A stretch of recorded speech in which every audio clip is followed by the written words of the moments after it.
एक औरत जो पहले किसी की मां थी, किसी की पत्नी, किसी की बेटी, पर वक्त ने उसे बना दिया डायन। कभी समाज ने उसे धकेला, कभी अपनों ने। पर क्या वो सच में खून पीती थी? क्या वो वाकई डरावनी आत्मा थी, या फिर वो एक औरत थी जो बदले की आग में जल उठी? डायन शब्द का उद्भव और सामाजिक जड़ें। डायन, ये शब्द सुनते ही रूह कांप जाती है। पर इस शब्द की शुरुआत डर से नहीं, अंधविश्वास से हुई। भारत के कई हिस्सों में डायन को डायनी, चुड़ैल, शाकिनी, दाकिनी के नाम से जाना जाता है। शब्द डायन की जड़ें संस्कृत के शब्द दायनी से जुड़ी है, जिसका अर्थ होता है देने वाली। पर समाज ने उसे देने वाली नहीं, छीन लेने वाली बना दिया। प्राचीन गांवों में जब कोई औरत अचानक ताकतवर होती दिखाई दी, कोई संतानहीन औरत फल देने लगी, कोई विधवा रात में अकेले घूमती दिखी, तो समाज ने उसे डायन कह दिया। डायन बनना कभी औरत की चुनाव नहीं था, वो समाज की क्रूरता का परिणाम थी। एक औरत डायन क्यों बनती थी? डायन बनने के पीछे 3 मुख्य कारण थे। पहला, दर्द और अन्याय से भरी मृत्यु। जिस औरत की मौत धोखे से होती थी, बलात्कार, जलाकर मारना या मानसिक यातना से, उसकी आत्मा कभी शांत नहीं होती थी। वो औरत कभी पीड़िता नहीं, डायन कहलाई।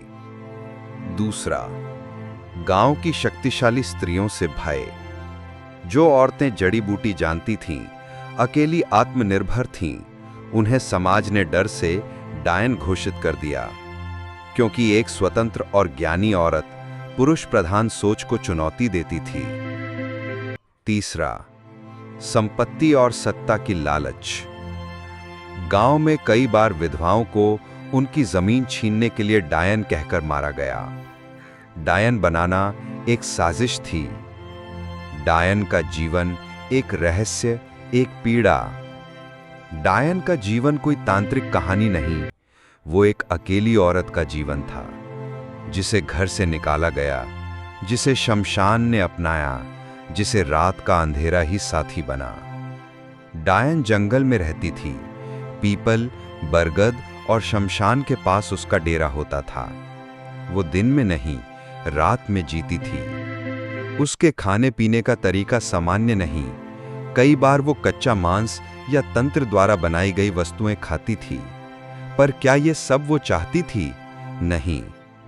वो खुद एक बड़ी पीड़ा से गुजर रही थी, जिसे समाज ने डरावनी कहानी बना दिया। डायन की विधियां और साधना। डायन साधारण आत्मा नहीं थी, वो पीड़ित आत्मा की शक्ति और तंत्र का मिश्रण थी।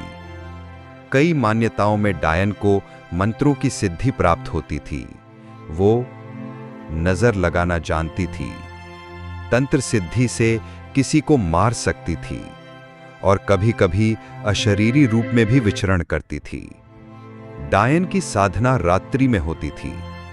अमावस्या की रातें उसकी पूजा की रातें होती थीं। उसकी पूजा में होता था नींबू, लाल चंदन, जलती हुई उल्टी लौ, और कभी-कभी मासिक धर्म का रक्त, जिसे वो शक्ति का स्रोत मानती थी। पर ध्यान रहे, ये पूजा किसी खुशी के लिए नहीं, बल्कि अपने अपमान और पीड़ा का बदला लेने के लिए की जाती थी। डायन की शक्तियां, मिथक और सत्य। डायन को लेके कई कथाएं हैं। वो हवा में उड़ सकती है, बच्चों का खून पीती है, आदमी को वश में कर सकती है, घरों पर वाम ऊर्जा फैला सकती है। पर यह सब हर डायन पर लागू नहीं होता। कुछ कथाएं सच थीं, पर अधिकांश सिर्फ डर और अज्ञानता से उपजे किस्से थे। वास्तव में डायन वो औरत थी जिसकी आत्मा को न्याय नहीं मिला, जिसकी पीड़ा को समाज ने कहानी बना दिया। आधुनिक समय की डायन, क्या यह सच है? आज भी झारखंड, बिहार, उड़ीसा, छत्तीसगढ़, मध्य प्रदेश जैसे राज्यों में हर साल सैकड़ों औरतें डायन कहकर मार दी जाती हैं। 21वीं सदी में भी जहां लड़कियां चांद पर जाने की बात कर रही हैं, कहीं एक बूढ़ी औरत को डायन कहकर जराया जा रहा है। डायन कोई आत्मा नहीं, वो एक समाज का कलंक है। एक सवाल, वो डायन थी या समाज ने उसके घावों को डायन बना दिया?